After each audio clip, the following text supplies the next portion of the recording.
मेरी बाहों में आ देर न कर, come on, I wanna take you up.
నమస్కారం అందరికీ.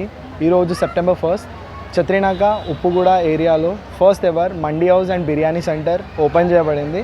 సో మనకి ఇక్కడ కనిపిస్తుంది కింద వచ్చేసి మనకి coffees, smoothies, shakes, juice, chaat and everything. First floor and second floor మనకు వచ్చేసి మండీ హౌస్ అండ్ బిర్యానీస్ అనమాట. సో ఇక్కడ స్పెషాలిటీ ఏంటిదంటే మనం ఎలాంటి రకమైన ఆర్టిఫిషియల్ కలర్స్ కానివ్వండి, మనం అండ్ టెస్టింగ్ పౌడర్స్ అలాంటివి ఏం వాడట్లేదు అనమాట. సో మీరు హెల్త్ పరంగా చూసుకున్నట్టయితే మీరు ఎప్పుడైనా ట్రై చేయాలనుకుంటే సరౌండింగ్ ఏరియాలో ఎక్కడున్నా కానీ, వేరే ఏరియాలో ఉన్నా కానీ మీరు ఇక్కడికి వచ్చి ట్రై చేయొచ్చు. మన రెస్టారెంట్ పేరు వచ్చేసి వ్రిహి మండీ అండ్ బిర్యానీస్. సో మన దగ్గర ఇక్కడ కాఫీ కార్నర్ కూడా ఉంది. దాంట్లో వచ్చేసి మనకి tiffins, chaat, smoothies, everything, mojitos అన్నీ ఉంటాయన్నమాట. So try. Thank you. ఇక్కడ అంటే మీ ఫస్ట్ హోటల్ ప్రారంభిస్తున్నారా? ఇంతకుముందు ఏమైనా బ్రాంచ్? ఇది యాక్చువల్గా ఫస్ట్ హోటల్. మేము ఎన్నో సర్వీస్ చేసిన తర్వాత హెల్త్ పరంగా కూడా కొంచెం చూసుకుందామని చెప్పేసి ఇక్కడ స్టార్ట్ చేయడం జరిగింది. అండ్ ఇక్కడ ఎలాంటి రకమైన డీప్ ఫ్రైస్ కూడా ఉన్నాయి. మండీ స్పెషల్ మండీ దగ్గర ఓన్లీ మన గ్రిల్స్ కానీ, బార్బిక్యూస్, ఇలాంటి తందూరి ఐటమ్సే ఉంటాయి అన్నమాట. అంటే తక్కువ ప్రైస్లో ఉంటుందా? బయటతో పోల్చుకుంటే మీకు ఏమైనా దీని స్పెషల్? రీజనబుల్ రేట్స్ ఉంటాయి. మీరు ఒకసారి కావాలంటే డైరెక్ట్ వచ్చి చూడండి, మెనూ కూడా చూడవచ్చు.